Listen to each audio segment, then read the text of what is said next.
Hi there. You might be wondering who I am. Well, as you may have guessed from the title of the channel, and maybe the domain that directed you here, I am Clicks. Well, who the hell is Clicks? I'm a photographer, I'm a rave promoter, I'm a world traveler, guy with a pink mohawk. Some people might actually recognize me from some of my tattoos, because a few pictures of my tattoos have gone viral. If you've seen this guy right here, you've probably seen the side of my head. When that picture went semi-viral, it was actually before I had the tattoos finished. As you can see right here, I later went on to fill in the backgrounds from the stages, so my Street Fighter tattoos are a lot more visible. I also have my name in binary tattooed on the back of my head. That was my second tattoo I ever got. I was in engineering school at the time, and I thought, hey, you know what? The ASCII character codes for my name might look pretty good on my head. I'm kind of into it. Some people are a little about head tattoos, but I decided to keep most of my tattoos in places where if I needed to jump back into the corporate world, which oddly enough I'm actually still a part of, I can just grow my hair for about 2 weeks, boom, no more tattoos. But tattoos aren't the only part of body modification I'm into. As you can tell, I have a double 0 gauge piercing in my septum. I have my tongue split and pierced on both halves. As well, I have subdermal implants. I've got Pac-Man on this side, and I've got a ghost on that side, catering to my video game love. Actually, a vast majority of my tattoos are video game or tech related. Show you another couple right here. These are the backs of my calves, Pac-Man and Donkey Kong. They were done by Wookie from Wookie Style Tattoos. Absolutely amazing artist. If you ever find yourself in Arizona and looking for a tattoo, definitely look into him. I'll provide a link in the section below so you can check his work out. I have also been known to occasionally have hooks put in my back and hang up from the ceiling. As you can see right here, this was done at a rave I threw called My Friend Jason's House. Well, it was a series called My Friend Jason's House. Steve Hayworth was kind enough to come out and put hooks in me and hang me up from the ceiling and spin me around for a little while. That was actually my third suspension. Look forward to doing some more of those. It's a very uplifting experience. So where am I from? Currently I reside in Phoenix, Arizona. I moved here in 1999. Absolutely love it. I've lived all over the country, and I can't think of anywhere else I would rather set up roots. I love to travel, I love to see the world, but when it comes to the place to live, Phoenix is awesome. It gets insanely hot here during the summertime, but you have 3 months of just borderline unbearable heat, and the rest of the year, it's absolutely fabulous. You can go swimming on Christmas if you like. I moved here because I was sick of dealing with snow, cold weather, and the social climate in general, not just the physical climate in Ohio. Growing up in Cincinnati, it was kind of hard on me because I've always been the weird kid. Ever since, as long as I can remember, I've always been picked on for being the weird kid. So I made it a lifestyle. It's a little bit easier to get by being the weird kid the further west you go. So Phoenix is kind of where I landed. Grew up in the west side of Cincinnati, had a little bit of a rough time, but made it through high school, managed to graduate with honors and perfect attendance. So the administration hated me because they couldn't figure out how I could look so weird and be so weird and be so subversive and be such a troublemaker and yet never actually be in trouble and still have perfect grades even in AP classes. They just couldn't wrap their heads around how that was even possible. I was a thorn in their sides for sure, and I don't regret a minute of it. I made them kind of open their eyes to how things might work outside of their little sphere of understanding. So, as I said, I've always been the weird kid. Here's a couple of the looks that I went through in my younger years. This right here is my buddy Chris and myself in 8th grade health class. That was the start of my afro, which, as you can see here, got to kind of legendary proportions. And I continued to grow and wear my hair long throughout, my adolescent years. This here is 12th grade, where my hair was insanely tall. actually had some interesting things happen with the student code of conduct and dress code after doing that. I'll get into that in a future video. So what do I do currently? I do a lot of things. I wear many hats. Actually, I don't wear any hats, I lied. Wouldn't go well with my hair, and it would cover up my head tattoos. But I do a lot of things. As I mentioned before, I'm a rave promoter. I'm a photographer. I've been doing photography since about second grade, I'd say, when my parents first gave me a Canon rangefinder to play with, and the idea that you could like look at something and push a button, and then a couple days later have your memories returned to you on a piece of paper, just blew my young mind. And so I've been into it ever since. I'm also a junior system admin in a Linux hosting environment. I basically administer a bunch of virtual private servers and make sure that the infrastructure doesn't fall apart.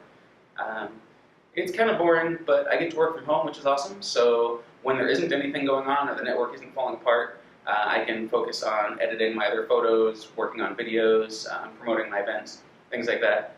And it's awesome because I can work from anywhere there's an internet connection. So just a little while ago, I spent 3 weeks traveling around California, going to theme parks, visiting my friends, and I performed a wedding. That's the other thing. I'm actually a minister, so I performed a number of weddings.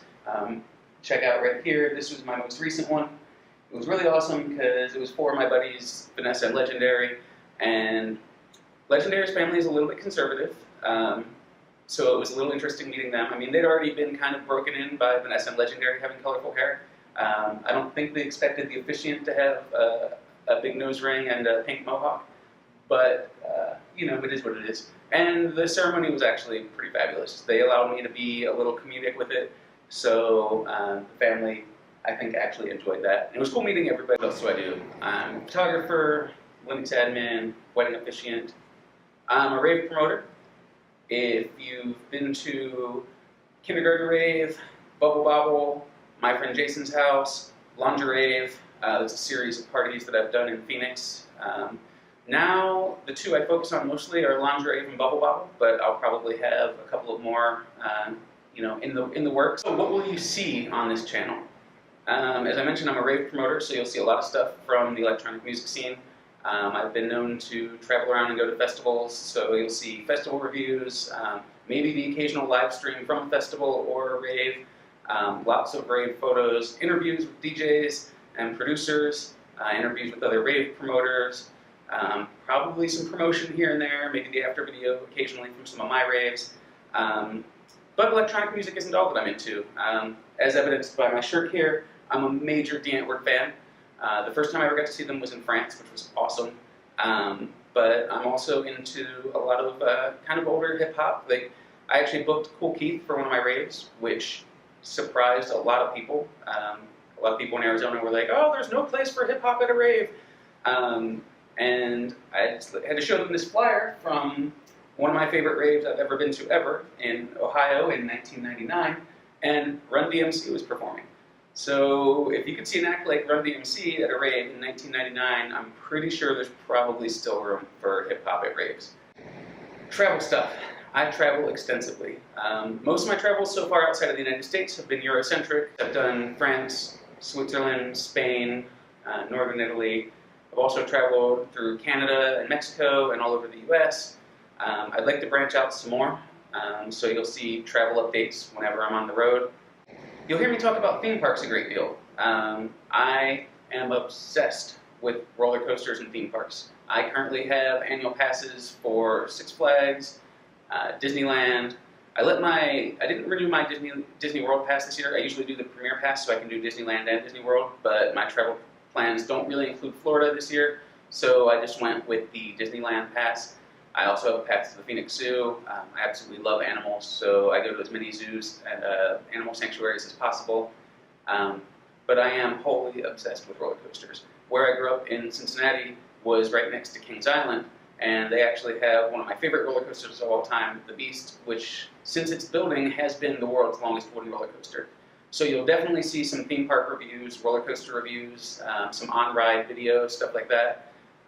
That kind of thing really pushes my buttons. If you have any suggestions about roller coasters that I haven't done, or anything you'd like me to maybe review once I get around to traveling there, feel free to let me know in the comments below, and I'll make sure I do my best to cover that sort of thing. We'll probably see a lot about photo gear. because, as I mentioned, I am a professional photographer and videographer. I do contract photography, I do event photography, I do headshots, I do portraiture. Basically, I do a little bit of everything. You'll see me talking about when I get new gear, if I get my hands on other gear to review. You'll definitely hear about that. You'll hear about the kinds of gear I've used in the past. I'm also going to be doing a segment where I review vintage gear. I've been on eBay picking up some of the cameras that I've had the privilege of owning in the past, so you'll get to see how some of those work, and I'll do some like side-by-side image comparisons, functionality comparisons, things like that. Probably hear me talk about body modification from time to time, because that's something I'm totally into.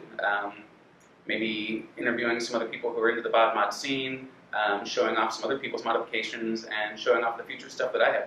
I'm also, I'm not exactly a gearhead or anything, but I like shiny, pretty stuff that goes fast. So you'll probably hear me talk about cars and bikes from time to time. Personally, I drive a Honda S2000, and I ride a Honda RC51. I'm not a Honda fanboy by any extent of the imagination, but it just so happened that the S2000 had the styling that I really, really like, and the RC51 just has so much personality and character that even modern superbikes that will be able to outperform it just don't have the same amount of character that it has. You know, it's one of the second gens, so it's still a little bit on the older side, but it definitely gets more looks and more holy cow, what is that, than anything else I've ridden. It's actually kind of astonishing to me how many people aren't aware of what an S2000 is, or in a bike, you know, in the casual bike scene, what the RC51 is. I get questioned a lot. Actually, it probably also comes from the fact that I've got a hardtop on the S2000, so it doesn't look like a traditional S2000. So I get questioned all the time, like when I go to the mall, or you know, if I go to the photo store, like, what is that thing? I've never seen one of those before. Like, Honda? That doesn't look like a Honda.